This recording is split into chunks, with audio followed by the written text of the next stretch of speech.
নমস্কার বন্ধুরা, আমি আবার একটা রেসিপি নিয়ে হাজির হলাম। টমেটোর চাটনি বা টমেটোর আচার, একটু অন্য ধরনের। দেখতে থাকুন। এর জন্য টমেটো নিয়ে নিয়েছি, এখানে আমসত্ত্ব নিয়ে নিয়েছি, খেজুর নিয়ে নিয়েছি। প্রথমে এখানে জল বসিয়ে দিয়েছি, টমেটোগুলো একটু সিদ্ধ করে নেব।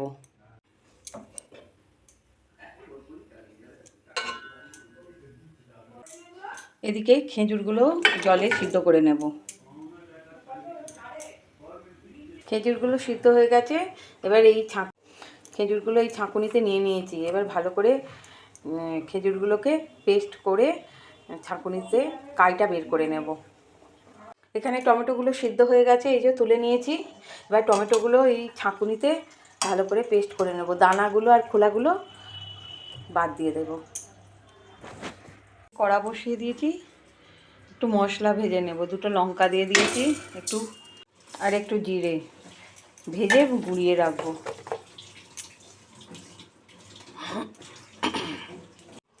এখানে মশলাটা ভাজা হয়ে গেছে, গুঁড়িয়ে নেব। এখানে কড়া চাপিয়ে দিয়েছি, কড়াই সামান্য তেল দিয়ে দেব। দুটো শুকনো লঙ্কা দিয়ে দিয়েছি, সামান্য 5 ফোড়ন দিয়ে দেব। এই টমেটোটা ছেঁকে একদম দানা আর ছালগুলো বাদ দিয়ে টমেটোর শাঁসটা নিয়ে নিয়েছি, এটা কড়াই ঢেলে দেব।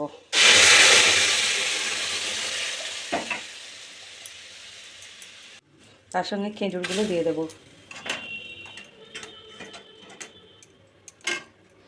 আর দিয়ে দেব আমসত্ত্বটা কেটে নিয়েছি, এই আমসত্ত্বটা দিয়ে দেব।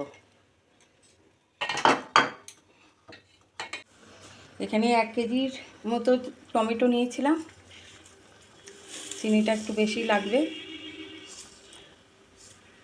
চিনিটা দিয়ে দেব।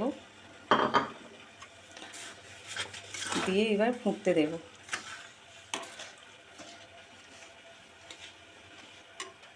টমেটোর আচারটা হয়ে গেছে, কত সুন্দর রং এসছে। এই যে এবার এই যে গুঁড়ো করে রেখেছি মশলাটা, এটা দিয়ে দেব। অল্প দেব, বেশি দেব না।